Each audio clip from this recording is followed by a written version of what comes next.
اللہ فرماتے ہیں بھلا بتاؤ جس نے آسمان و زمینوں کو پیدا کیا اور آسمان سے تمہارے لیے پانی برسایا، فَأَنبَتْنَا بِهِ حَدَائِقَ ذَاتَ بَهْجَةٍ، بھائی اس کو تو ٹھیک کریں، آواز سمجھ میں آ رہی ہے؟ فَأَنبَتْنَا بِهِ حَدَائِقَ ذَاتَ بَهْجَةٍ، آواز گونج رہی ہے نا، مجھے اپنے کانوں میں ٹکرا رہی ہے آ کے۔ فَأَنبَتْنَا بِهِ حَدَائِقَ ذَاتَ بَهْجَةٍ، پھر اس پانی سے خوشنما باغات پیدا کر دیے، خوبصورت باغات۔ أَإِلَٰهٌ مَّعَ اللَّهِ، بتاؤ اس کے ساتھ کوئی اور معبود ہو سکتا ہے؟ کوئی اور ہے جو یہ سب کچھ کر سکتا ہو؟ اللہ فرماتے ہیں بل ہم قوم یعدلون، یہی لوگ ہیں جو غیروں کو اللہ کے ساتھ شریک کرتے ہیں۔ امن جعل الارض قرارا، اللہ کہتے ہیں اچھا یہ بتاؤ جس نے زمین کو قرار گاہ بنا دیا تمہارے لیے۔ پوری زمین، پوری کائنات میں نا ایک پلینٹ ارتھ ایسا ہے جس پہ، وہ پلینٹ ارتھ جو ہے نا، وہ بھائی صاحب بہت استعمال کرتے ہیں، پلینٹ ارتھ پہ کچھ کوئی مجھ جیسا ہے نہیں۔ تو اللہ کی یہ قدرت ہے کہ اللہ نے پلینٹ ارتھ پہ اتنی بڑی بڑی چیزیں پیدا کی ہیں، ایک یعنی وہ والی چیز۔ تو من جعل الارض قرارا، جس نے زمین کو کیا بنایا؟ قرار گاہ بنایا، رہنے کی جگہ بنایا۔ کیسی سوٹیبل جگہ ہے نا زمین، پوری کائنات میں ایسی کوئی جگہ رہنے کے لیے نہیں ہے۔ وجعل خلالها انہارا، پھر پوری زمین میں بیچ میں نہریں جاری کر دی اس نے تاکہ ہر جگہ انسان رہ سکے۔ وجعل لها رواسیا، بڑے بڑے پہاڑ اس زمین کے بیلنس کو قائم کرنے کے لیے اس زمین پہ قائم کر دیے۔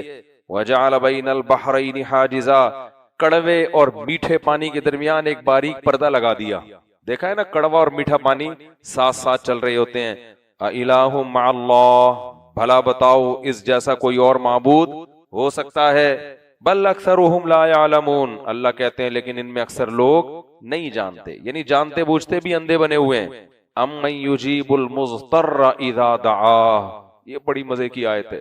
بھلا بتاؤ جو مجبور ہو کر اسے پکارتا ہے اور وہ اس کی پکار کا جواب دیتا ہے۔ وَيَكْشِفُ السُّوءَ، اور مصیبت کو دور کر دیتا ہے۔ وَيَجْعَلُكُمْ خُلَفَاءَ الْأَرْضِ، اور اس نے زمین کا خلیفہ تمہیں بنایا۔ زمین کا کنٹرول کس کے ہاتھ میں ہے؟ انسان کے مقابلے میں زمین میں کسی کی دادا گیری نہیں چلتی، تو یہ اللہ کا کیا ہوا کام ہے، خود سے تھوڑی انسان نے کیا یہ۔ اللہ فرماتے ہیں اِلَٰهٌ مَّعَ اللَّهِ، بتاؤ اس جیسا کوئی اور معبود اس کے ساتھ ہو سکتا ہے کیا؟ اب یہاں جو اللہ نے فرمایا نا کون ہے جو مصیبت زدہ کی مصیبت کو دور کرتا ہے جب وہ اسے مصیبت میں پکارتا ہے، تو اس سے صاف پتہ چل رہا ہے کہ اللہ مصیبت زدہ کی مصیبت کی پکار کا جواب دیتے ہیں۔ تو دعا کی فضیلت بھی پتہ چلتی ہے اس سے۔ یہ جو کہتے ہیں نا دعائیں قبول نہیں ہوتی، بھائی غلط بولتے ہو آپ۔ اللہ تو کہہ رہا ہے بھلا جو دعاؤں کو قبول کرتا ہے اور ایک معبود ہے جو قبول نہیں کرتا، دونوں برابر کیسے ہو سکتے ہیں؟ تم بتوں کو پکارو، قرآن کہہ رہے کہ سواء علیکم ادعوتموہم ام انتم صامتون، ساری زندگی تم ان بتوں کو، مزاروں کو، قبروں سے مانگتے رہو یا نہیں مانگو، برابر ہے۔ کوئی پتا بھی ہلنے والا بولو نہیں ہے، کچھ بھی نہیں ہوگا، مانگنا نہ مانگنا برابر۔ اپنے بارے میں اللہ کیا کہتا ہے؟ اللہ کہتے ہیں ایک جھوٹے معبود ہو، ساری زندگی پکارتے رہو گے، کوئی رپلائی نہیں آئے گا، اور ایک وہ ہے جس کو جب پکارو گے جواب ملے گا آگے سے۔ تو بتاؤ اصل معبود کون ہے؟ ظاہر ہے وہ اصل معبود ہے جسے جب پکارا جائے تو آگے سے جواب دے وہ۔ اب آپ کہہ سکتے ہو ہم تو پکارتے ہیں ہمیں تو کوئی جواب نہیں ملتا، تو آپ بھائی پکار ہی نہیں رہے۔ قرآن میں اللہ کہتا ہے کہ جب کوئی مجھے پکارتا ہے نا، مثال کے طور پر گناہ کی معافی طلب کر رہا ہے، یجد اللہ غفور الرحیم، تو وہ اللہ کو غفور اور رحیم پائے گا، محسوس کرے گا کہ اللہ نے اس کے گناہ کو معاف کر دیا ہے۔ تو اللہ دعاؤں کو قبول کرتا ہے، جن کا غیب پر ایمان ہے ان کو قبول ہوتی نظر آتی ہیں، جن کا غیب پر ایمان نہیں ہے ان کو قبول ہوتی نظر نہیں آتی۔ کیسے قبول کرتا ہے اس پر میں پیچھے انبیاء کے واقعات میں یہ بات گزر چکی ہے، اس کو میں ریپیٹ نہیں کروں گا۔ آگے اللہ فرماتے ہیں امن یہدیکم فی ظلمات البر والبحر، تم جب لمبے لمبے سفروں میں نکلتے ہو، پہلے زمانے میں تو گوگل میپ تھا ہی نہیں، پوری دنیا کیسے آباد ہو گئی، تجارتی سفر کیسے ہو گئے، اللہ نے آسمان میں ستارے بنا دیے، ان کی ایک اینگل کر دیا ان کا، ان ستاروں کی مدد سے سمندر کے لمبے لمبے سفر کیے انسانوں نے۔ صحراؤں میں بھی آپ کو پتا ہے صحرا میں جانے کے بعد گم، کچھ پتہ نہیں چلتا، ادھر جانا ہے ادھر جانا ہے ادھر جانا ہے ادھر جانا ہے، ایسا ستاروں کا نظام بنایا ہے نا اللہ تعالیٰ نے، صدیوں سے انسان انہی ستاروں کی ڈائریکشن کے ذریعے تعین کرتا تھا کہ کدھر کو جانا ہے میں نے۔ تو اللہ کہتے ہیں بھلا وہ ذات جس نے تمہیں سمندر اور خشکی کے اندھیروں میں راستے بتائے، دوسرے مقام پر آتا ہے کس کے ذریعے؟ ستاروں کے ذریعے۔ اور وَمَن يُرْسِلُ الرِّيَاحَ بُشْرًا بَيْنَ يَدَيْ رَحْمَتِهِ، جب مایوس ہو جاتے ہو پانی ختم ہو گیا تو وہ پانی برسانے سے پہلے ہوائیں بھیجتا ہے جو تمہیں خوشخبری دیتی ہیں کہ اب بارش برسنے والی ہے۔ اَإِلَٰهٌ مَّعَ اللَّهِ، بتاؤ اس کے ساتھ کوئی اور معبود ہو سکتا ہے کیا؟ آگے اللہ خود ہی جواب دیتے ہیں، تعالی اللہ عما یشرکون، یہ لوگ جن کو اللہ کے ساتھ شریک کر رہے ہیں اللہ ان سے بہت برتر ہے۔ آگے اللہ فرماتے ہیں امن یبدأ الخلق، بتاؤ جس نے اس مخلوق کو فرسٹ ٹائم پیدا کیا، پہلی مرتبہ کس نے بنایا ہے؟ اللہ نے بنایا ہے، خود سے نہیں بن سکتی۔ اللہ کہتے ہیں اس کائنات میں غور کرو کون تھا جس نے جب کچھ بھی نہیں تھا تو اپنے کلمہ کن کی طاقت سے سب کچھ پیدا کر دیا۔ کتنا عجیب بنا دیا اس نے، کچھ بھی نہیں سے سب کچھ بنا دیا۔ من یبدأ الخلق ثم یعیدہ، پھر وہی اس کو دوبارہ بھی پیدا کرے گا۔ یہ چیز اللہ کہیں چھوڑتے نہیں ہے، جہاں اللہ بتاتے ہیں نا میں نے پیدا کیا، اللہ وہاں ضرور بتاتے ہیں دوبارہ بھی پیدا کروں گا، کیونکہ سارا مسئلہ کس کا ہے؟ دوبارہ پیدا ہونے کو نہیں مانتے، اس کو تو سب مانتے ہیں پہلی دفعہ اللہ نے بنا دیا، دوبارہ میں آ کے گڑبڑ کرتے ہیں۔ تو اللہ نے فرمایا یعیدہ، دوبارہ بھی وہ کیا کرے گا؟ اس کا اعادہ کرے گا، دوبارہ پیدا کرے گا تمہیں۔ وَمَن يَرْزُقُكُم مِّنَ السَّمَاءِ وَالْأَرْضِ، اور کون ہے جو تمہیں آسمان اور زمین سے رزق پہنچا رہا ہے؟ آسمانوں سے پانی برستا ہے، طرح طرح کے نباتات پیدا ہوتے ہیں، زمین سے بھی ایک ایسا بہترین سائیکل ہے جس سے ہمیں کھانے کو ملتا ہے۔ 4 دن کھانے کو نہ ملے تو یہ ساری آیتیں سمجھ میں آنا شروع ہو جائیں گی۔ ابھی تو پیٹ بھر کے آئے ہوئے ہیں نا، افطاری وفتاری ہوئی بھی ہے، سموسے پکوڑے ابھی تک پوری طرح ہضم نہیں ہوئے، اس لیے سمجھ میں نہیں آ رہا۔ اللہ فرماتے ہیں اِلَٰهٌ مَّعَ اللَّهِ، بتاؤ اس کے ساتھ کوئی اور معبود ہو سکتا ہے؟ کون کر رہا ہے یہ سارے کام؟ ایک اکیلا اللہ تو کر رہا ہے۔ آگے اللہ کہتے ہیں قُلْ هَاتُوا بُرْهَانَكُمْ إِن كُنتُمْ صَادِقِينَ، لاؤ اپنی مضبوط دلیل اگر تم سچے ہو۔ ہم نے تو دلائل کے انبار لگا دیے، تم بھی تو کوئی دلیل لے کر آؤ۔ یا رسول اللہ مدد کی، یا غوث آدم مدد کی، اور مزاروں سے مدد مانگنے کی، اور فلانا ڈمکانا، اور یہ اور فلانا پیر صاحب اور فلانے مرشد صاحب اور فلانے دامت برکاتہم، فلانی والی سرکار اور ڈمکانی والی سرکار، وہ یوں کوئی کچھ بھی نہیں کر سکتا۔ پکار کے لائق صرف اور صرف کون ہے؟ اللہ۔ دیکھو اللہ کو نا توکل کرنے والا آدمی بہت پسند ہے۔ توحید میں کمال یہ ہے کہ پورا اعتماد کس پہ کیا جائے؟ بولو اللہ پہ۔ آج توکل اللہ پہ اعتماد مارکیٹ سے کیا ہے؟ شارٹ ہے۔ اگر آپ غم میں بہت زیادہ ٹینشن لیتے ہو اس کا مطلب آپ اللہ پہ ایمان نہیں رکھتے، آپ زبانی تو کہتے ہو، حقیقت میں نہیں ہے۔ آپ رزق میں اللہ پہ اعتماد نہیں کرتے، ہر وقت خوف ہے ختم نہ ہو جائے، ختم نہ ہو جائے، ختم نہ ہو جائے، ایک لاشعور میں خوف گھسا ہوا ہے، اس کا مطلب آپ اللہ پہ ایمان بولو نہیں رکھتے۔ تو توکل بہت بڑی چیز ہے۔ آگے اللہ فرماتے ہیں وقال الذين كفروا اذا كنا ترابا واباؤنا، اللہ کہتے ہیں سارے دلائل کو چھوڑ کر کافر ایک ہی بات کرتا ہے، بس ایک ہی جگہ اس کی سوئی آ کے اٹک گئی ہے۔ کہتے ہیں نا سوئی اٹک جانا، پتہ ہے نا بعض لوگوں کی سوئی ایک جگہ اٹک جاتی ہے، باپ دلائل کے انبار لگاتے ہیں ہلتے ہی نہیں وہاں سے وہ۔ تو اللہ کہتے ہیں ان کی سوئی ایک ہی جگہ آ کے اٹک گئی ہے، وہ کیا ہے؟ اذا كنا ترابا واباؤنا، بھلا ہم جب مر کے مٹی ہو گئے اور ختم ہو گئے، چلو یار اللہ ہے، یہ سارے کام کون کر رہا ہے؟ اللہ کر رہا ہے، مان لیا نا، تو کیا کریں اب؟ کیا کریں بھائی؟ اللہ ہے تو کیا کریں اب؟ بھائی اب اس کی اطاعت کرو، اس کی فرما برداری کرو، زنا چھوڑو، شراب چھوڑو، سود چھوڑو، بدنظری چھوڑو، 5 وقت نماز کی پابندی کرو، ماں باپ کی اطاعت کرو، 20 احکام ہیں۔ کیوں کریں بھائی اتنی ٹینشن؟ آخرت میں حساب و کتاب ہوگا۔ یہاں آ کے ان کی سوئی اٹکتی تھی، ایک ہی جملہ بار بار ریپیٹ کرتے تھے۔ آج کے ایتھیس اور ملحد بھی کی سوئی بھی وہیں آ کے اٹک گئی ہے۔ تو بعض لوگوں کی سوئی کدھر آ کے اٹک گئی ہے؟ یہاں آ کے۔ وہ کیا ہے؟ اذا كنا ترابا، بھلا ہم جب مٹی ہو جائیں گے، وآباؤنا، اور ہمارے باپ دادا بھی، انا لمخرجون، کیا ہم دوبارہ اٹھائے جائیں گے؟ بھائی یہ کیسے ہو سکتا ہے یار؟ کیڑے ویڑے لاشوں کو کھا کے ختم کر دیتے ہیں، ایک ایک قبر میں 100 مردے دفن ہو رہے ہیں، مردوں کی بوٹیاں آپس میں کیا ہو جاتی ہیں؟ مکس۔ بہت سے مردوں کو جنگلی درندے کھا لیتے ہیں، کتے بلے کھا لیتے ہیں، کسی کو جلا کے راکھ کر دیا جاتا ہے۔ جب مر کے ختم دوبارہ کیسے زندگی ہو گئی؟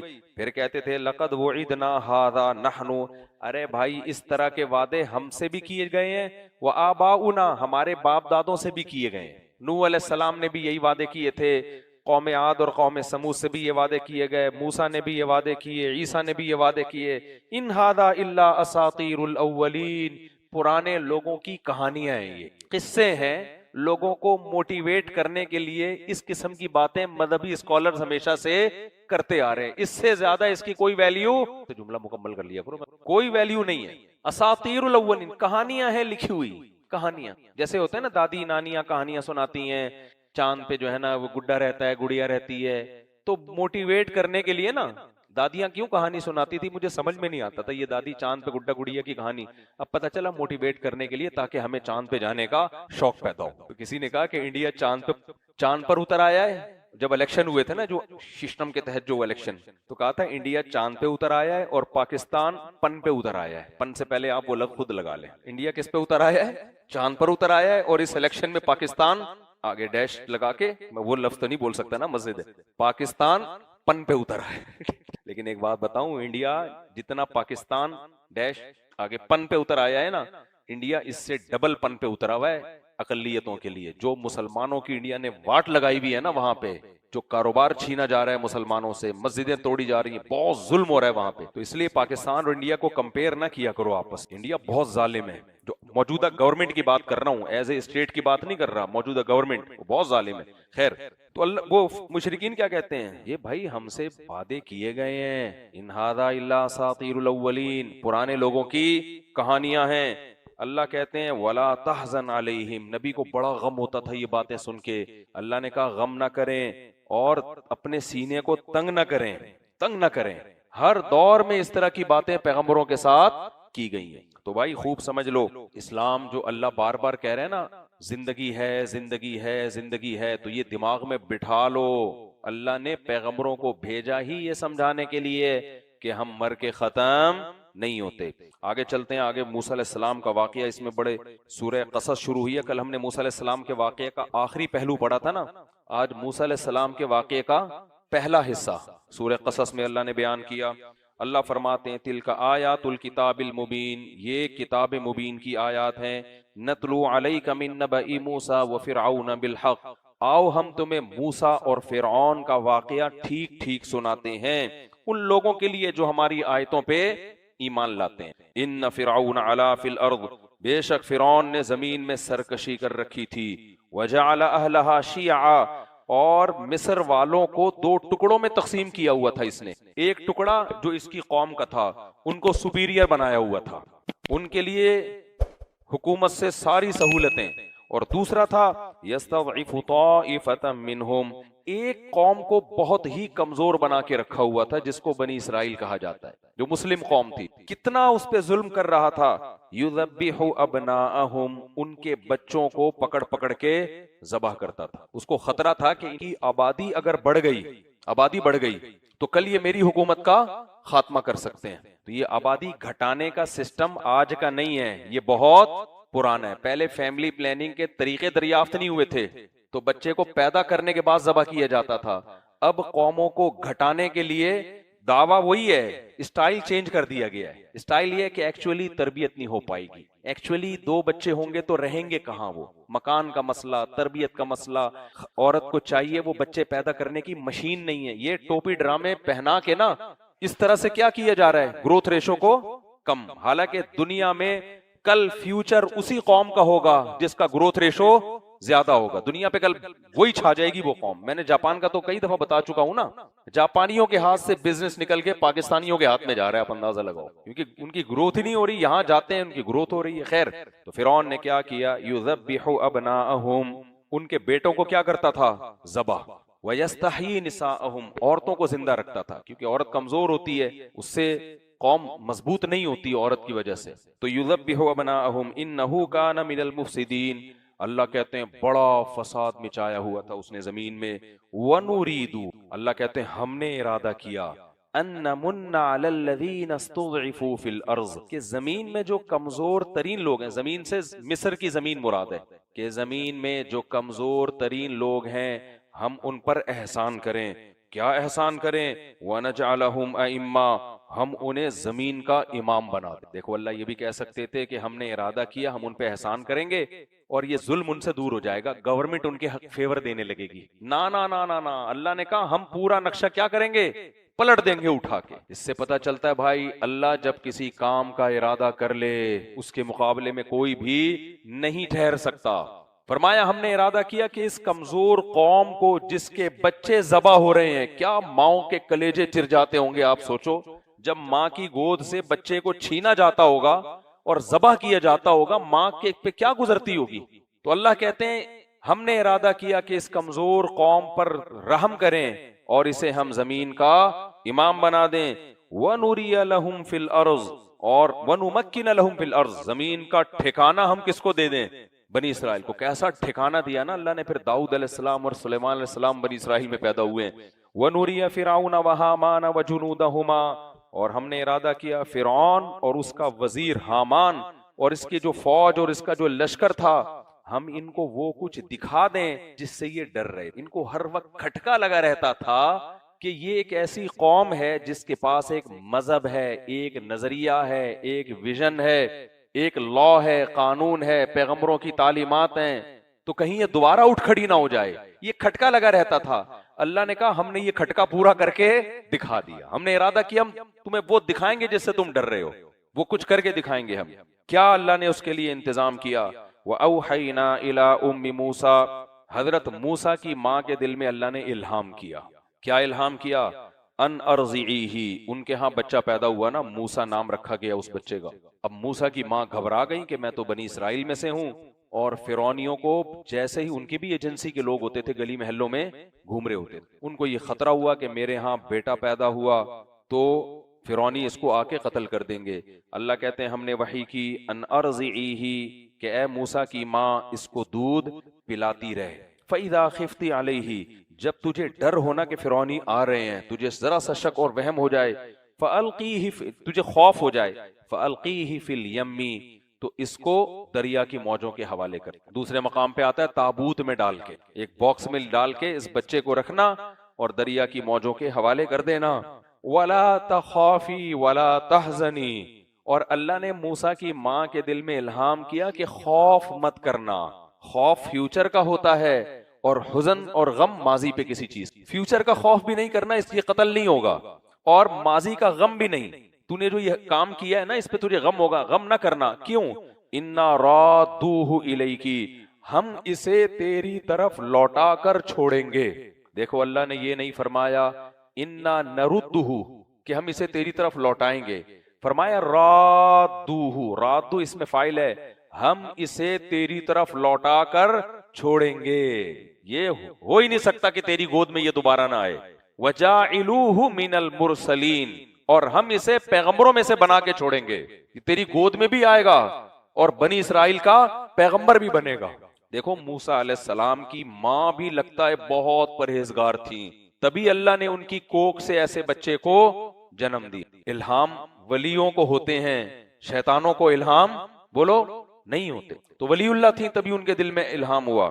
اللہ فرماتے ہیں فَالْتَقَطَهُ آلُ فِرْعَوْنَ، وہ صندوق پانی میں بہتے بہتے اللہ کی قدرت دیکھیں فرعون کے محل سے گزرا اور فرعونیوں نے اس کو اٹھا لیا۔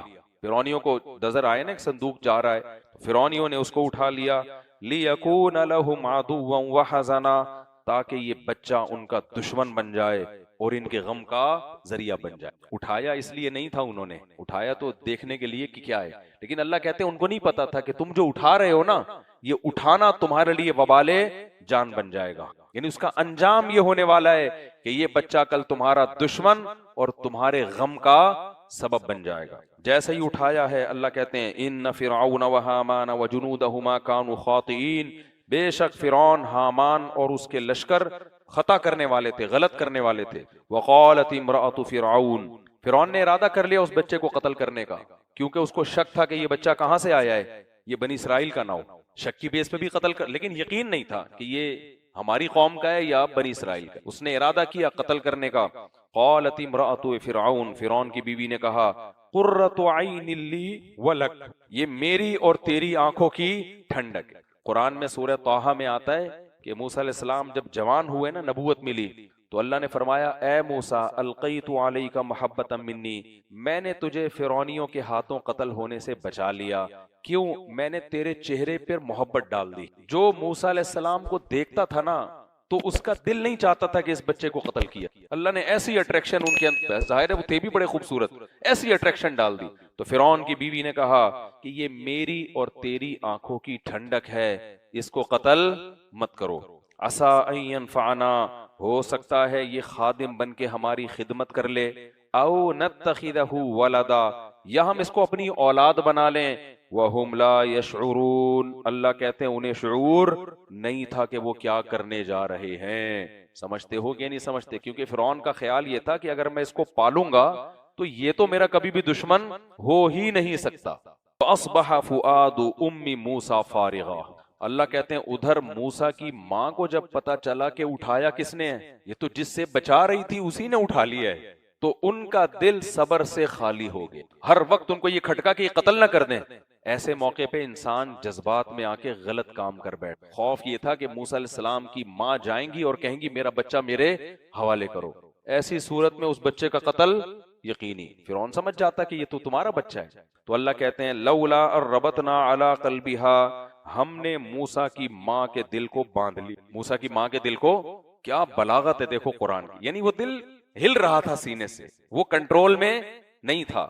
ہم نے اس پہ رسیاں باندھی اس دل پہ. یہ بلاغت ہے، حقیقت میں ایسا نہیں ہے کہ کوئی رسی وسی باندھی. ہم نے کیا کیا؟ اس کو رسیوں سے گویا باندھ دیا، ہلنا نہیں ہے اپنی جگہ سے. یہ کنایا ہے کہ ایسی صبر کی توفیق دی جو عام طور پر لوگ ایسا صبر نہیں کرتے. اس سے یہ بھی پتہ چلتا ہے بھائی غموں میں مصیبتوں میں صبر کی توفیق بھی کس سے مانگا کرو؟ اللہ سے. اللہ کہتے ہیں قریب تھا کہ موسیٰ کی ماں راز اگل دیتی.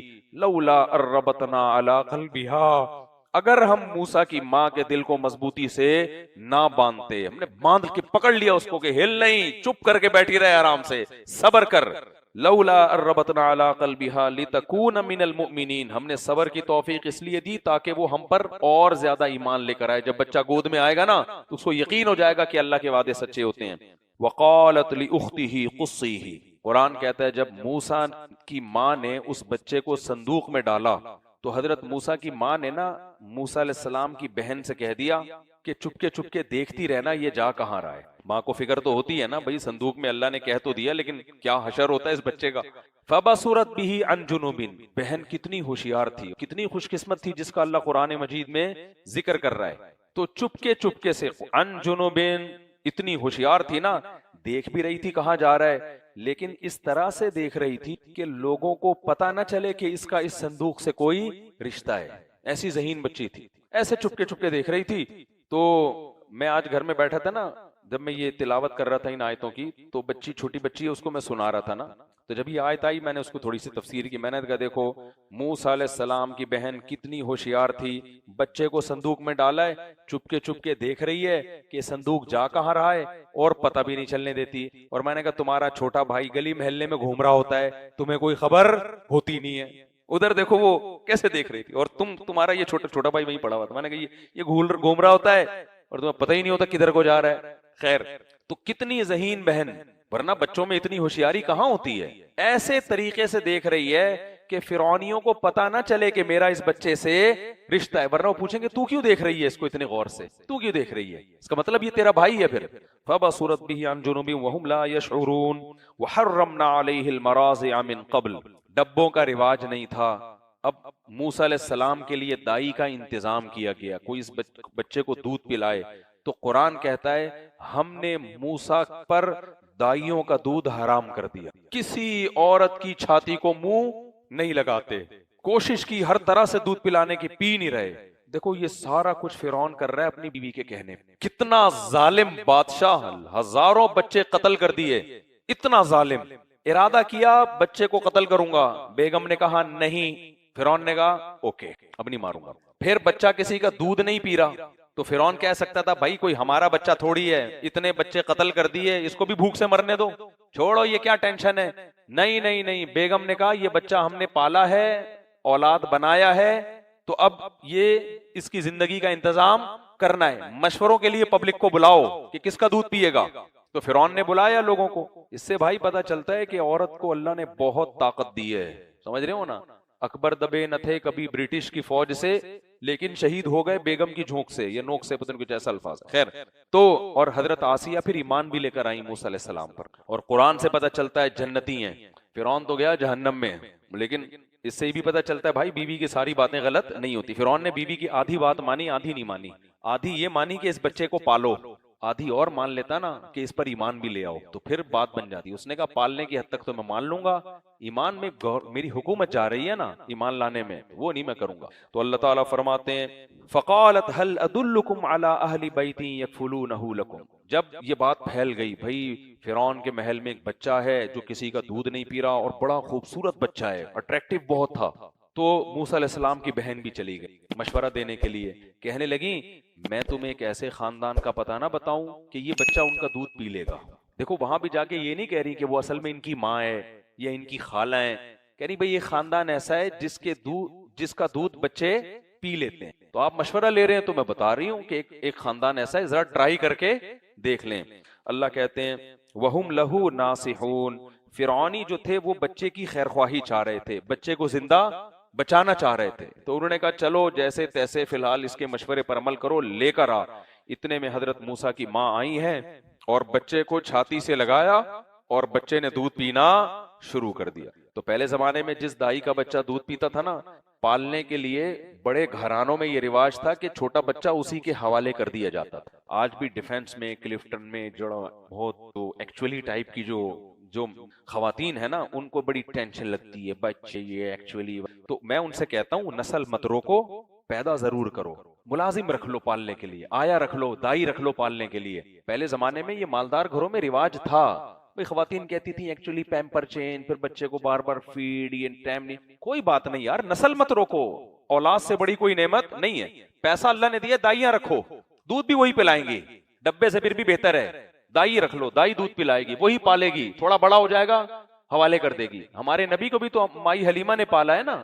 تو عرب میں تو یہ رواج تھا کہ بھئی گاؤں میں لے جاؤ, پالو, تھوڑا بڑا ہو جائے لے آؤ. چھوٹے بچے کی کیئر مشکل ہوتی ہے بھئی, ہم ہر ہفتے آ کے ملتے رہیں گے, ہر 2 دن میں ملتے رہیں گے, تھوڑا سا بڑا ہو جائے ہمارے حوالے کر دینا. تو نسل روکنے سے بہتر ہے کہ نسل پیدا ضرور کرو, پالا نہیں جا رہا تو پیسوں کے ذریعے پلوا لو, تھوڑا سا سمجھدار ہو جائے گا پھر رکھ لو اپنے گھر میں. ایسا نہیں کہ پلوا کے اسی کو دے دیا کہ جب شادی ہو جائے, بچے ہو جائیں, دادا بن جائے تو آ جانا, پھر کوئی فائدہ نہیں ہے. تو اللہ تعالیٰ فرماتے ہیں کہ فرعون نے کیا کیا بھائی, وہ بچہ ان کی گود میں حوالے کر دیا, موسیٰ کی ماں کی گود, کہ ٹھیک ہے تم اس کو دودھ پلاؤ, اپنے پاس رکھا کرو اور روزانہ زیارت کے لیے لے آیا کرو, رکھو تم, پالو تم.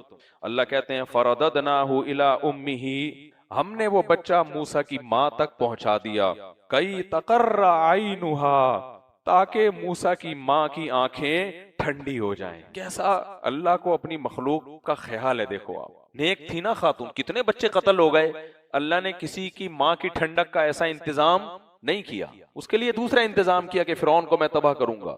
تو اللہ کہتے ہیں کئی تقر عینها, تاکہ موسیٰ کی ماں کی آنکھیں ٹھنڈی. اس سے ماں کا مرتبہ بھی پتہ چلتا ہے. ماں کے لیے دنیا میں سب سے بڑی نعمت اس کا بچہ ہے. کسی چیز سے اس کی آنکھیں ٹھنڈی نہیں ہوتی جتنا بچے کو دیکھ کر ہوتی ہیں.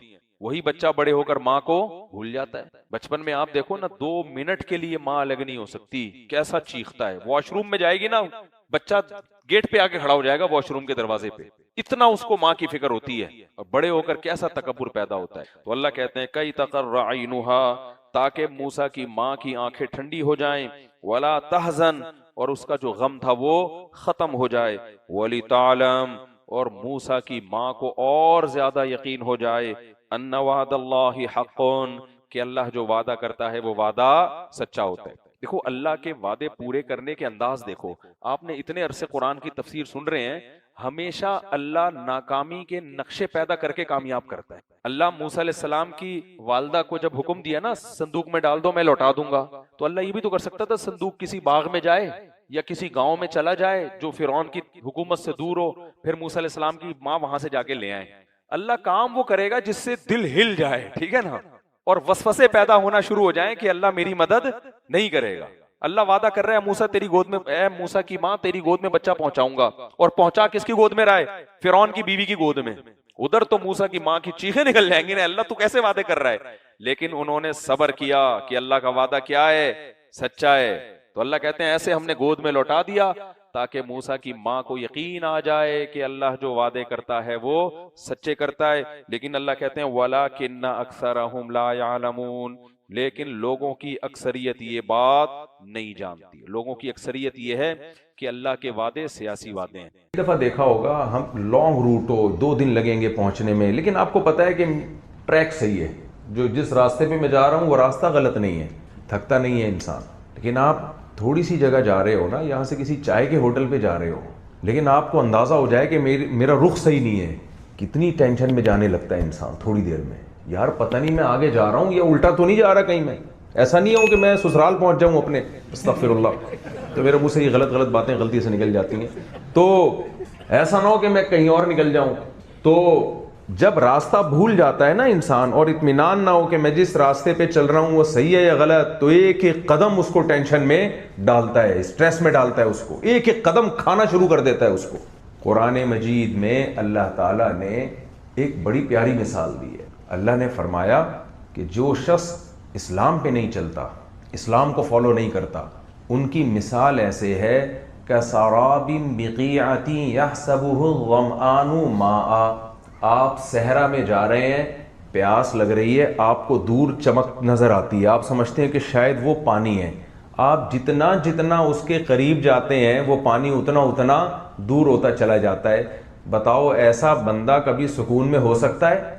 اسے امید کی کرن نظر آئی کہ شاید اب مجھے یہاں پانی ملے گا اور میں پانی پیوں گا اور مجھے سکون ملے گا، وہاں گیا تو پانی اور آگے گیا تو پانی اور آگے، ساری زندگی اسی کشمکش میں کہ میرا ہدف ہے کہاں، مجھے سکون ملے گا کہاں. یہ بندہ کبھی سکون میں ہو سکتا ہے؟ اللہ نے غیر مسلم کی حالت، یہ کافر کی حالت یہ بتائی ہے اللہ تعالیٰ نے. سو پتہ ہی نہیں ہے کہ صحیح کیا ہے غلط کیا ہے. اللہ نے فرمایا اگر یہ مثال تمہاری سمجھ میں نہیں آتی تو چلو آؤ ایک اور مثال میں دیتا ہوں. آپ کے ذہن میں اشکالات اٹھ رہے ہوں گے کہ ایسا تو نہیں ہے مفتی صاحب، ایسا تو نہیں ہے. تو میں بتاؤں گا ایسا ہے. جس کے پاس اسلام نہیں ہے نا، اس کو سیدھے راستہ پتہ چلنے کا کوئی معیار ہی نہیں ہے اس کے پاس. یہ ایسے ہی جنگل میں آپ کھڑے ہیں، اندھیرا ہے، آپ کو قبلہ تلاش کرنا ہے کہ قبلہ کدھر ہے، تو یا تو کمپاس ہونا چاہیے، کیا خیال ہے، یا اندھیرا نہ ہو جس سے آپ کو پتہ چلے مشرق کدھر ہے مغرب کدھر ہے، اس سے آپ اندازہ لگا لو. کچھ بھی نہیں ہے تو آپ ساری زندگی تجسس کرتے رہو گے، سب کچھ مل جائے گا، آپ کو قبلے کا رخ نہیں ملے گا. کچھ تو بنیاد ہو نا جس سے آگے اسٹیپ بائی اسٹیپ آگے چلے. جو لوگ اسلام کو فالو نہیں کرتے ان کے پاس سرے سے کوئی سرا ہی نہیں ہے، جس سرے کو پکڑ کے وہ سیدھے راستے تک پہنچنے کی کوشش کرے، سرا ہی نہیں ہے. جب کوئی سرا ہی نہیں ہے تو جس ٹریک پہ وہ چل رہے ہیں کنفیوز ہیں کہ پتہ نہیں یہ ٹریک صحیح ہے یا غلط ہے. افرأیت من اتخذ الہہ ہواہ واضلہ اللہ علی علم. اللہ کہتے ہیں ایسے لوگ پھر اپنی خواہشات کو خدا بنا کے زندگی گزارتے ہیں. کہتے ہیں ہمارا سیدھا راستہ یہ ہے جس میں ہماری خواہشات پوری ہوں. بس سیدھے راستے کی ڈیفینیشن کیا ہے؟ وہ راستہ جس میں ہماری خواہشات پوری ہوں. شراب کا دل چاہے شراب ملے، یہ سیدھا راستہ ہے، وہ شراب کھانے کی طرف چلا جائے گا. اس کا دل کہے گا سیدھا راستہ اس وقت یہ کہ پینے کا دل چاہ رہا ہے تو کہاں چلے جاؤ؟ پیو. وہ کہے گا زنا کا دل چاہ رہا ہے، بدکاری کا دل چاہ رہا ہے تو سیدھا راستہ یہ ہے کہ کہاں چلے جاؤ؟ بدکاری کرو. وہ کہے گا نشے کا دل چاہ رہا ہے تو سیدھا راستہ کیا ہے؟ نشہ کرو. وہ کہے گا دل یہ چاہ رہا ہے کہ ابا بوڑھے ہو چکے ہیں، کھانستے ہیں، جراثیم پھیلتے ہیں، ان کو اولڈ ہاؤس میں جمع کرا دو، تو کہاں جمع کرا دو؟ Old house. یہ سیدھا راستہ از کالڈ سیدھا راستہ. ایک بچے سے پوچھا نا کہ نیوٹن کا دوسرا قانون سنا، اس نے کہا مس آخر سے یاد ہے. میں نے کہا چلو آدھا ہی سنا دے آخر سے. کہتا ہے از کالڈ نیوٹنز لا. آدھا تو یاد ہے. وہ بچہ جو تھا نیوٹن کا قانون تو یاد نہیں کیا، لیکن ایسا ذہین بچہ نیوٹن بنے گا ضرور. کیا خیال ہے؟ جتنا آتا ہے اتنا تو سنا دیا نا، لیول ہے نا بھائی. تو ہمارے یہاں اسی قسم کے بچے مارکیٹ میں آ رہے ہیں. خیر، تو اس کو تو قرآن کہتا ہے یہ کس کو خدا بنائے گا؟ خواہشات. ہاں وہ خواہشات جس میں ایک دوسرے کے مفاد پہ زد پڑتی ہو، اس کو یہ مل جل کے قانون سازی کر کے اللیگل کر دیں گے کہ یار وہ ایسا نہ ہو کہ مثال کے طور پر آپ کا دل چاہ رہا ہے اس کی جیب میں پیسے ہیں میں لے لوں، تو دل تو یہ چاہے گا نا، لیکن یہ اس لیے نہیں کرے گا کہ بھائی مل جل کے قانون اور لا بنا دیا ہے کہ اگر سب نے ایسا شروع کر دیا تو سب کی خواہشات کا بیڑا غرق ہو جائے گا. تو کچھ چیزیں مل جل کے طے کر لی جاتی ہیں جو کامن ہوتی ہیں کہ جیو اور جینے دو, لیکن دنیا کا مقصد یہ ہے کہ مزے اڑاؤ. مقصد کیا ہے؟ اگر آپ کے پاس اسلام نہیں ہے تو آپ کی لائف کا مقصد ہے انٹرٹینمنٹ, اس کے علاوہ آپ کی لائف کا کوئی مقصد نہیں ہے, کوئی مقصد نہیں ہے. جب کوئی مقصد ہی نہیں ہے, خواہشات ہیں, تو مجھے بتاؤ گدھے گھوڑے کی زندگی کا کیا مقصد ہوتا ہے؟ گدھے سے آپ پوچھو تو کیوں دنیا میں آیا, کہہ رہے مزے اڑانے کے لیے. گھوڑے سے آپ پوچھو بھائی تیرا مقصد کیا, وہ کہتا ہے وہ تو گدھا کہے گا میری پشت پہ زبردستی سریا ڈال دیا جاتا ہے, مجبور ہوں, ورنہ مجھ سے مشورہ لو تو میں اس کے بالکل بھی قائل نہیں ہوں. تو یہ کیا بات ہوئی یار, انسان کی زندگی کا مقصد بھی خواہشات کی غلامی, جانوروں کی زندگی کا مقصد بھی خواہشات کی غلامی. تو انسان اور جانور میں کوئی فرق ہوا سوائے کپڑوں کا کہ انسان 3 پیس سوٹ پہن لیتا ہے, نہا دھو لیتا ہے, دانت صاف کر لیتا ہے, یہ کیا ہوا بس, اور یہ بھی اپنی خواہش پوری کرنے کے لیے کرتا ہے. تو اللہ نے قرآن میں مثال دی, پہلی مثال دی کسراب بقیعۃ یحسبہ الظمآن ماء, فرمایا جیسے سراب میں پانی نظر آتا. اچھا آپ کہہ سکتے ہیں اپنی خواہشات تو پوری کر رہے ہیں نا وہ کم از کم, نا نا نا نا, قرآن نے مثال دی ہے اس پیاسے کی جس کو پیاس لگ رہی ہو اور وہ سراب کے پیچھے بھاگ رہا ہو. اور سراب کسے کیا انگلش میں کیا کہتے ہیں آپ لوگ سمجھتے ہیں نا سراب؟ ایک بندہ بولے گراج, مراج کے پیچھے بھاگ رہا ہو. پہلے میں نے بولا تھا کرن جو سورج کی پڑتی ہے, تو میں بولنے والا تھا کرن کے پیچھے بھاگ رہا ہوں, مجھے لگا کہ یہاں کچھ لوگ ایسا نہ ہو کہ کرن کے پیچھے پہلے سے بھاگ رہے ہو, تو کہیں گے یار یہ تو مفتی صاحب کو ہمارے بارے میں پتہ کیسے چل گیا. اس لیے میں نے کہا یہ مثال رہنے دو, بہت سے ہوں گے جو کس کے پیچھے بھاگ رہے ہوں گے. ٹھیک ہے, تو آپ کہہ سکتے ہو بھائی قرآن مثال یہ دے رہا ہے جو لوگ خواہشات کے غلام ہیں ان کی مثال یہ دے رہا ہے قرآن کہ وہ سراب کے پیچھے, اردو میں ہی فی الحال چلاتے ہیں, اس کو میں بعد میں رٹا لگا کے یاد کر لوں گا. تو سراب کے پیچھے بھاگتے ہیں, سراب آگے آگے بھاگتا ہے. تو آپ کہہ رہے ہو جو خواہشات کے غلام ہوتے ہیں وہ تو سراب آگے آگے نہیں بھاگتا, وہ تو جو چاہتے ہیں ان کی خواہش پوری ہو جاتی ہے, ان کی تو پیاس بجھ جاتی ہے. ان کا دل چاہتا ہے شراب پینے کا, وہ شراب پی لیتے ہیں. ان کا دل چاہتا ہے زنا کرنے کا, وہ زنا کر لیتے ہیں. ان کا دل چاہتا ہے ابا کو اور اماں کو اولڈ ہاؤس میں جمع کراؤ, وہ جمع کرا دیتے ہیں. لائف کو بھرپور طریقے سے انجوائے کرتے ہیں. تو ان کی زندگی کی قرآن مثال سراب سے کیوں دیتا ہے؟ یہ سوال بنتا ہے کہ نہیں بنتا؟ بھائی یہ اس لیے اللہ نے صحیح مثال دی ہے کہ خواہشات پوری نہیں ہوتی. اگر پوری ہو جائے نا, دل بھر جائے, تو ہم کہیں خواہش پوری ہو گئی ہے. متربی ایک بڑا زبردست شاعر گزرا ہے, اس نے ایک بڑی پیاری بات کہی. اس نے کہا ما قضى احد منها لبانته ولنتهى عرب الا الى عربی. دنیا میں کوئی ایک انسان کا بچہ ایسا نہیں گزرا جس نے اپنی خواہشات پوری کر لی ہوں. جب ایک خواہش پوری ہوتی ہے وہ ہزاروں انڈے بچے دے کے جاتی ہے, 20 خواہشات پیدا کر کے جاتی. خواہشات کا غلام جو ہے نا وہ خواہشات میں بڑھتا رہتا ہے. ایسا نہیں ہوتا کہ سیر ہو گیا بھائی بس مزہ آ گیا, نا نا نا, وہ چاہتا ہے اس سے اب آگے جاؤں میں, اب اس سے آگے جاؤں, اب اس سے آگے جاؤں. اور ایک وقت آتا ہے آپ کی باڈی آپ کا ساتھ دینا چھوڑ دے, خواہشات بڑھتی ہیں اور طاقتیں کم ہوتی ہیں. نبی صلی اللہ علیہ وسلم نے ارشاد فرمایا یحرم ابن آدم ویشب فیہ اثنتان الحرص علی المال وطول الامل. انسان جیسے جیسے بوڑھا ہوتا ہے, اب بتاؤ بوڑھا ہوتا ہے تو طاقتیں بڑھتی ہیں یا کم ہوتی ہیں؟ کم ہوتی ہیں. لیکن آپ نے فرمایا خواہشات کم ہونے کے بجائے بڑھتی ہیں.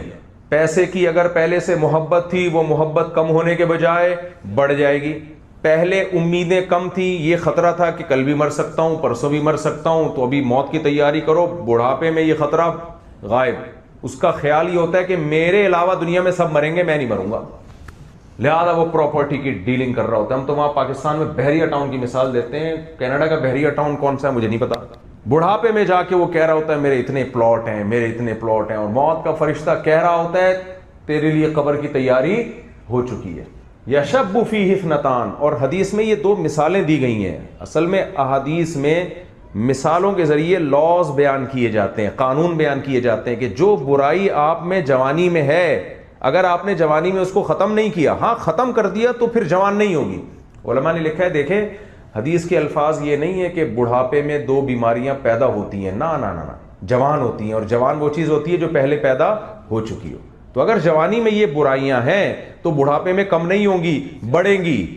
اور اگر جوانی میں ختم کر لی پھر ہے ہی نہیں, تو کہاں سے بڑھیں گی پھر وہ. اس لیے اگر آپ جوانی میں کنجوس ہو تو بڑھاپے میں کنجوس کے ساتھ مکھی چوس بھی بن جاؤ گے. بڑھاپے میں کیا بنو گے؟ کنجوس مکھی چوس. ایک آدمی کی چائے میں مکھی گری تو چوس کے پھینک رہا ہے. کس نے بولا کیا کر رہا ہے بھائی؟ کہہ رہے پیسے خرچ ہوئے ہیں یار, مکھی پہ بھی تو چائے لگی ہوئی ہے نا. چلو جتنی چائے مکھی نے پی لی وہ تو میرا لاس ہو گیا, جو اس پہ لگی ہوئی ہے وہ میں کیوں نقصان کروں. ایک آدمی گنڈیریاں کھا کھا کے پھینک رہا تھا, پیچھے دوسرا اٹھا کے چبا رہا تھا اس کی بچی ہوئی گنڈیریاں. تو اس نے پیچھے مڑ کے دیکھا, بولا تجھے شرم نہیں آتی, میری چوسی ہوئی گنڈیریاں کھاتا ہے, کنجوس. اس نے کہا کنجوس تو ہے, ایک قطرہ بھی نہیں چھوڑ رہا اس کے اندر, ایسے چبا رہا ہے کہ ایک قطرہ بھی اس کے اندر نہیں چھوڑ رہا. اس کو کہتے ہیں کنجوس مکھی چوس. کنجوس کی سپرلیٹو ڈگری. تو جوانی میں اگر آپ کنجوس ہیں تو بڑھاپے میں کنجوسی کم نہیں ہوگی, بڑھے گی. جوانی میں اگر آپ نوٹ گنتے ہیں نا, یہ ایک ہمارے محلے میں ایک بندہ رہا کرتا تھا, اب تو وہ دنیا سے چلا گیا, کسی کو پتہ نہیں چلے گا کس کی بات ہو رہی ہے, اور وہ بہت پہلے چلا گیا تھا ہمارے بچپن میں. اور ایسے لوگ جلدی چلے بھی جاتے ہیں, ٹینشن اتنی ہوتی ہے, تو کسی کو پتہ نہیں, میں کسی کے راز فاش نہیں کرتا. تو ہم جب جاتے تھے اس کی دکان میں کوئی چیز خریدنے کے لیے, 4 آنے 8 آنے کا دور تھا, یہ 1981-82 کی بات کر رہا ہوں, 6-7 سال عمر ہوگی ہماری. تو وہ 4 آنے کو نا بتی میں لے جا کے ایسے کر کے دیکھتا تھا, 25 پیسے یعنی 1 روپے کا 1/4, اس کے 2 بسکٹ آتے تھے. تو وہ 4 آنے کو لے جا کے دیکھتا تھا لائٹ میں کہ اوریجنل ہے کہ نہیں. ہمیں ہنسی آتی تھی ہم چھوٹے بچوں کو, یار کیا کر رہا ہے بھائی تو, تجھے کوئی 5000 کا نوٹ دے, 1000 کا نوٹ دے, چلو 100 کا بھی دے, تو آدمی چیک کرتا ہے یہ کیا, کھوٹا بھی ہوا تو اس میں لوہا تو ہے نا, تو اتنے سے لوہے کے تو ویسے ہی 2 بسکٹ آدمی دے دیتا ہے کسی کو, یار کہ لوہا تو دے رہا ہے, کوئی دھات تو دے رہا ہے. تو نبی صلی اللہ علیہ وسلم نے فرمایا بڑھاپے میں جو ہوگا, جوانی میں جو ہوگا وہ بڑھاپے میں کیا ہوگا؟ بڑھے گا. اسی طرح یاد رکھو, جوانی میں اللہ کی محبت ہے تو بڑھاپے میں وہ محبت بڑھے گی. جوانی میں سخاوت ہے تو بڑھاپے میں سخاوت بڑھے گی. تو اس لیے جوانی میں جو ہو گیا وہی آگے جائے گا. آپ نے دیکھا ہوگا غیر مسلموں میں اسلام لانے کا ریشو بڑھاپے میں کم ہے, جوانی میں زیادہ ہے. جوان غیر مسلم زیادہ مسلمان ہوتے ہیں, جو ایجڈ ہے وہ کم ہوتے ہیں. حالانکہ ایجڈ کی قربانی کم ہے اور جوان کی قربانی زیادہ, اسے عیاشی چھوڑنی پڑے گی. بڑھاپے میں تو انسان کی عیاشی ویسے ہی چھوٹ جاتی ہے کیونکہ طاقت نہیں ہے, پھر بھی جوان آدمی زیادہ توبہ کرتے ہیں بنسبت ایجڈ ہونے کے, بوڑھے ہونے کے. تو میں مثال دے رہا تھا کہ ما قضى احد منها لبانته ولن انتهى عرب الا الى عربی. متنبی شاعر کہتا ہے کہ دنیا میں جب بھی آپ کی ایک خواہش پوری ہوتی ہے تو وہ پوری نہیں ہوتی, وقتی طور پہ تسکین ملتی ہے آپ کو, وہ ہزاروں خواہشیں پیدا کر کے جاتی. آپ خواہشات کے غلام ہوتے چلے جاتے ہو اور آپ کے وسائل کم ہوتے چلے جاتے ہیں, آپ کی طاقتیں ختم ہوتی چلی جاتی ہیں. اس سے آپ ڈپریشن میں جانا شروع. آج کل نوجوانوں میں, لڑکوں میں, لڑکیوں میں ہینڈسم اور سمارٹنس کی بڑی ایک ہے نا, کہ ہم دیکھنے میں کیا نظر آئیں, اچھے. ہر آدمی کی خواہش ہوتی ہے, ہر عورت کی خواہش ہوتی ہے, خواہش بری نہیں ہے, خواہش بری نہیں ہے, لیکن اسی خواہش کو اپنا باپ بنا لینا. فنکار اداکار بیچارے کیا کرتے ہیں, وہ زندگی کا مقصد اسی کو بنا لیتے ہیں. وہ زندگی کا, یہ زندگی کا مقصد نہیں ہے, لیکن وہ زندگی کا, کیونکہ ان کا تو سارا جو چل رہا ہے نا, پیسے مل رہے ہیں, شہرت مل رہی ہے, وہ اسی بیس پہ مل رہی ہے کہ خوبصورت ہے. اس لیے سب سے زیادہ ٹینشن اور ڈپریشن میں جانے والا جو طبقہ ہے وہ فنکاروں اور اداکاروں کا ہے سب سے زیادہ. اور یہ میں ہوائی باتیں نہیں کر رہا, جو لوگ انڈین فلموں کے جو ایکٹریس اور ایکٹریسز ہیں یا پاکستانی فلموں کے جو ایکٹر اور ایکٹریسز ہیں ان کے ساتھ رہنے والے لوگوں کی رپورٹ پیش کر رہا ہوں آپ کو میں. سب سے زیادہ ٹینشن میں جو طبقہ جاتا ہے وہ کون سا طبقہ جاتا ہے؟ یہ طبقہ. ان کی ہیروئنز بھی, ان کی لڑکیاں بھی, ان کے مرد بھی.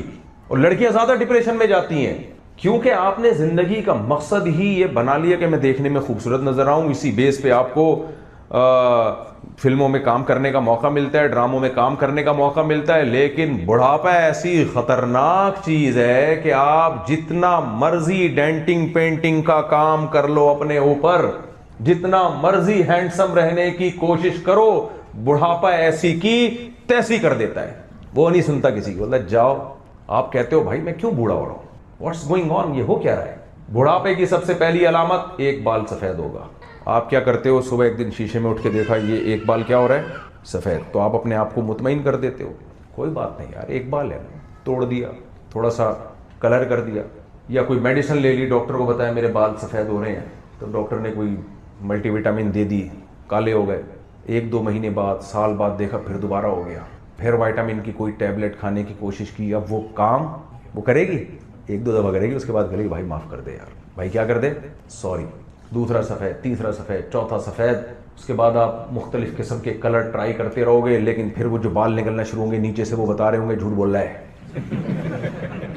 کیا کرے, جھوٹ بول رہا ہے, ایسا ہے نہیں ہے اندر سے. اب ہر وقت ایک ٹینشن فنکاروں کو زیادہ ہوتی ہے یہ ہر وقت, کیونکہ ان کی عزت ہی اسی بیس پہ ہے. انہوں نے کون سا کوئی بم بنایا ہے یا کوئی میڈیسن بنائی ہے یا قوم کی کوئی ایسی خدمت کی ہے جس سے لوگ کہیں بوڑھے ہو کے بھی ہم آپ کو یاد رکھیں. وہ تو ناچ گانا اور ان کے ہینڈسم اور اسمارٹنس پہ ہی لوگ مر رہے ہوتے ہیں. تب وہ کہہ رہے ہیں جب تمہارے اندر تم ہمارے نانا جیسے لگ رہے ہو تو اب کیا کرنا, تم نانا ہمارے, وہ ہمارے نانا ہے بھائی, ہم ان کو عزت دیں گے.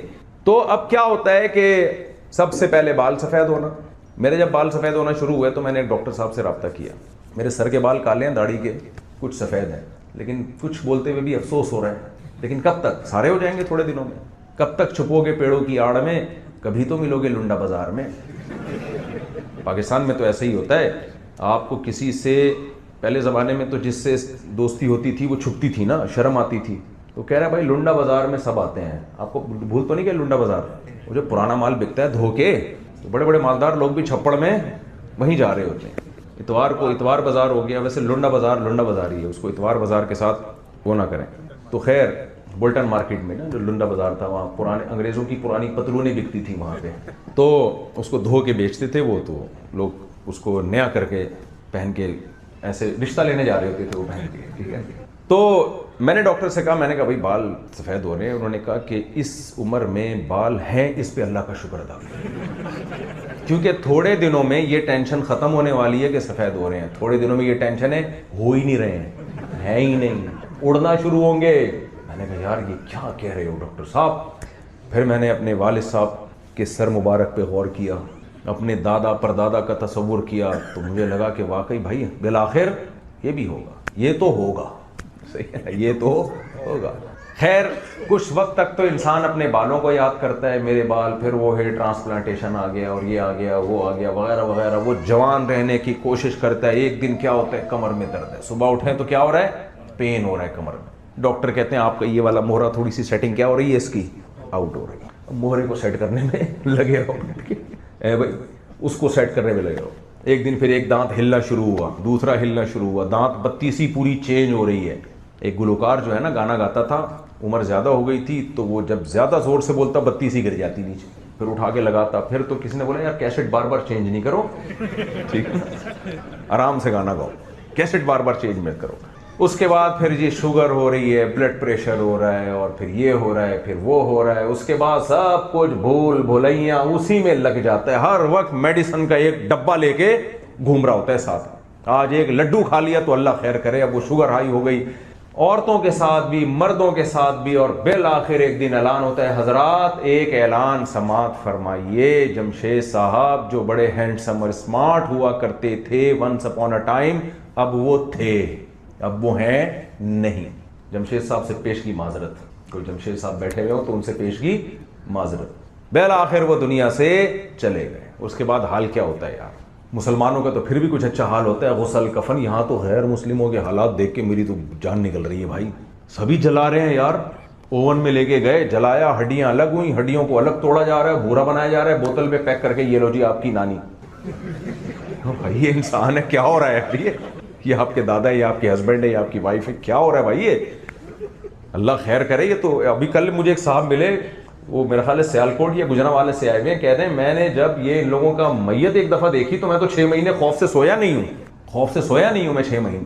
لیکن بہرحال قبر میں ڈال دیا جائے گا, مٹی ڈال دی جائے گی. دیکھو ترقی, انسان, یہ جو ہم کہتے ہیں نا انسان ترقی کر رہا ہے, یہ جملہ غلط ہے. دنیا ترقی کر رہی ہے, میں اور آپ ترقی نہیں کر رہے, دنیا ترقی کر رہی ہے. روڈ بہت اچھے بن رہے ہیں, بلڈنگیں بہت اچھی بن رہی ہیں, ہوائی جہاز بن رہے ہیں, راکٹ بن رہے ہیں, بم بن رہے ہیں, میڈیسن نئی نئی وجود میں آ رہی ہیں, دنیا بہت ترقی کر رہی ہے. میں اور آپ کی ترقی تو 60 70 80 بس ختم. تو ہم تو پہاڑوں میں رہتے یا اتنی لگژری لائف میں رہتے. جب 70 80 ہے تو کیا جھونپڑی کیا میدان بھائی, زندگی ہے کیا؟ 2 ٹکے کی تو زندگی نہیں ہے یہ. میں پاکستان میں ان گاؤں دیہاتوں میں رہا ہوں جا کے جو بالکل ترقی سے دور ہیں. اب تو وہاں بھی بجلی آ گئی اور کچھ ترقی ہو گئی ہے, لیکن میں اس ٹائم پہ جا کے رہا ہوں جب ترقی کا وہاں کوئی نام و نشان تھا ہی نہیں, کوئی ڈاکٹر تک بھی نہیں تھا. ایسے گاؤں میں بھی رہا ہوں میں نے وہاں تجزیہ 2010-11 کی بات ہے یہ. میں اپنے دوستوں کے ساتھ, جن کے ساتھ میں گیا وہاں رہنے کے لیے, میں نے ان سے کہا, میں نے کہا ان کے پاس نہ کوئی ڈاکٹر ہے, نہ سڑکیں ہیں, نہ ان کے پاس کھیتی باڑی کے لیے ٹریکٹر ہے, سمجھ میں آ رہی ہے بات, نہ ان کے پاس گیس ہے, نہ ان کے پاس بجلی ہے, کچھ بھی نہیں ہے, نہ تعلیم ہے. لیکن میں نے کہا یار یعنی بالکل ترقی سے محروم, لیکن مزے کی زندگی ان کی ہے, ہماری نہیں ہے. کیوں بھائی؟ مغرب ہوتے ہی اندھیرا ہو جاتا ہے. عشاء نمازی ماشاءاللہ نیک لوگ ہیں, سارے اسلام پر عمل کرتے ہیں. عشاء ہوتے ہی اندھیرا, سارے خراٹے لے کے سو رہے ہوتے ہیں. آپ بتاؤ رات کو آپ جلدی خراٹے لے کے سو اور صبح صادق کے وقت اٹھ جاؤ, اس سے زیادہ دماغ کسی چیز سے فریش ہوتا ہے؟ کسی ڈاکٹر سے پوچھو, ایسا فریش ہو جاتا ہے نا آدمی. کل ہی ایک ڈاکٹر صاحب بتا رہے تھے کہ میرے پاس جتنے پیشنٹ آتے ہیں نا ڈپریشن کے, میں ان کو سب سے پہلے کہتا ہوں کہ رات کو جلدی سو, صبح جو دیر سے صبح سو کے اٹھتا ہے وہ تو کبھی بھی ڈپریشن سے نکل ہی نہیں سکتا. وہ سارے رات کو سونے پہ مجبور ہیں کیونکہ اندھیرا ہو گیا. اور کتنے گھنٹے سو لے گا آدمی؟ 6 گھنٹے 7 گھنٹے. اس کے بعد صبح اٹھ جاتے ہیں وہ سارے اٹھ کے بیل کو لے کے ہل چلانے لگتے ہیں, آرگینک گندم نکال رہے ہیں, آرگینک مکئی نکال رہے ہیں. فیملی سسٹم اتنا مضبوط ہے کیونکہ مذہب کو فالو کر رہے ہیں, اسلام کو فالو کر رہے ہیں. ابا کے حقوق بھی ہیں, اماں کے حقوق بھی ہیں, بیوی کے حقوق بھی ہیں, بیوی شوہر کے حقوق بھی ادا کر رہی ہے. ہاں مذہب ہے اس سوسائٹی میں. تو میں نے کہا یار ان کو ترقی نہ ہونے سے اچھا عمریں کتنی 90 سال 99 سال. اسی بستی کا ایک واقعہ میں اکثر بیانات میں سناتا ہوں. اب میں دوبارہ گیا تھا تو وہ لوگ بھی ماڈرن ہو گئے ہیں, تعلیم آ گئی ہے تو وہ بھی ماڈرن ہو گئے. پیناڈول وہاں آ گئی ہے, پیراسیٹامول وغیرہ سب چیزیں آ گئی ہیں الحمدللہ. خیر میں نے وہاں دیکھا صحتیں کتنی ہیں. یہ میں آپ کو صرف ایک واقعہ سنا رہا ہوں. ہمارے دوست جو مجھے لے کر گئے تھے نا وہاں اس گاؤں میں, انہوں نے مجھے کہا کہ گلگت شہر جانا ہے ہم نے. یہ گلگت کا کوئی گاؤں تھا.